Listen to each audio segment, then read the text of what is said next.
তোমাদেরকে তো আগেই দেখালাম যে এই বাড়ি চলে এসেছিলাম। এই বাড়ি চলে আসার পর বিশ্বাস করো এতটা জার্নি করে এসেছি আর শরীরে দিচ্ছিল না যে কোনো রকম ভিডিও ক্লিপ নিই। হ্যাঁ, কেন এসেছি সেটা কিন্তু তোমাদের অবশ্যই জানাবো বা দেখাবো। তো এখন চলে যাচ্ছে একটু একটা চেন কিনতে রূপোর। তো ওটা কেন কিনতে যাচ্ছি পরে ঠিক জানতে পারবে একদিন না একদিন। তো তারপরে চলে গেলাম বাবু একটা ব্লেজার কিনবে, তার জন্য একটুখানি এম বাজারে চলে গেলাম। অনেক জায়গায় গেছি কিন্তু সব জায়গায় পছন্দ হয়নি। ওখান থেকে একটুখানি আবার বোনের বাড়ি চলে গিয়েছিলাম। দেখো বোনের বাড়িতে কিন্তু প্রচণ্ড খুদে খুদে বাচ্চা হয়েছে কুকুরের, এত কিউট।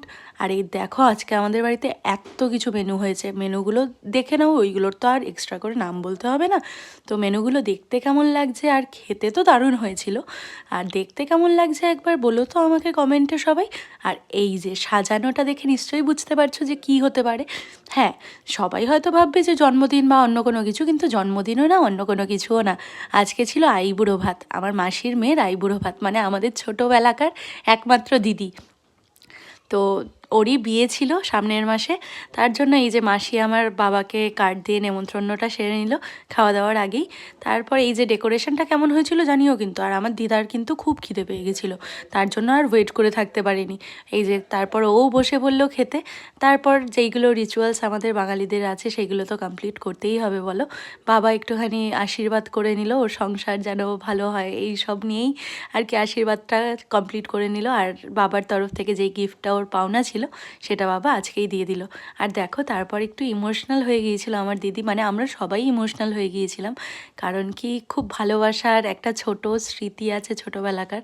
তো এইসব নিয়ে কিন্তু মনটা খুবই খারাপ হয়ে গিয়েছিল। আমরা কিন্তু খুব কান্নাকাটি করেছি সেদিন। মানে জানি না কেন একটা আনন্দের মুহূর্তেও এত কান্নাকাটি করেছি, কিন্তু হয়তো এটা আনন্দেরই কান্না। ছোটোবেলার স্মৃতিগুলো মনে পড়ে যাচ্ছিল। তারপর দেখো আমার মাসি কিন্তু আমাদের গিফট দিয়ে দিচ্ছিল। এটা কিসের গিফট আমি বলবো না, তোমরা একটু কমেন্টে জানাবে তো কিসের গিফট হতে পারে যে মাসি নিজের থেকেই দিচ্ছে। আর দেখো আমার বাবা শুয়ে শুয়েই ওইখানটায় গিফটটা নিয়ে নিচ্ছে।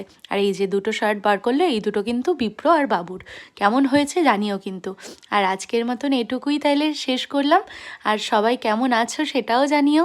আর আমার চ্যানেলটা ব্লগটা ভালো লাগলে কিন্তু সাবস্ক্রাইব করে দিও। তারপর বাড়ি চলে এসেছি, এরপরে আরেকটা ভিডিও আসবে। টাটা।